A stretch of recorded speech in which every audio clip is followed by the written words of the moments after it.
dalle ore 24 del giovedì alla fine della prossima settimana, che sarà venerdì prossimo, quindi nel periodo ferragostano, facciamo un'apertura di posti in agenda che quindi saranno inoculati da venerdì per 100.000 posti.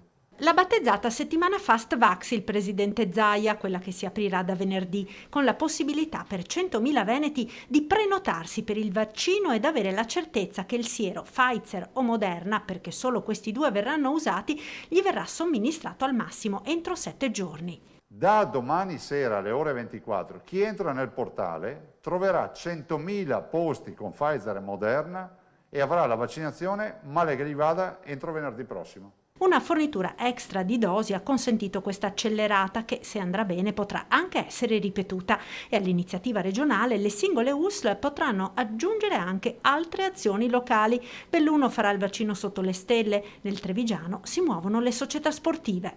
Mi ha chiamato il presidente Lorenzoni del calcio Mogliano e mi diceva: abbiamo i ragazzi da vaccinare, ci sarebbero anche le famiglie, organizziamo una giornata e quando c'è massa critica, 3, 4, 500 persone, noi riusciamo a farlo. L'Open Day sarà organizzato per i comuni di Mogliano e Preganziol presso lo stadio di Mogliano in via Ferretto in una o più date a seconda del numero di interessati. Se ci sono associazioni sportive, se ci sono delle realtà che hanno comunque un minimo di massa critica, non è che lo possiamo fare per 4 o 5 persone, contattino direttamente le direzioni generali delle ULS e facciamo anche queste attività.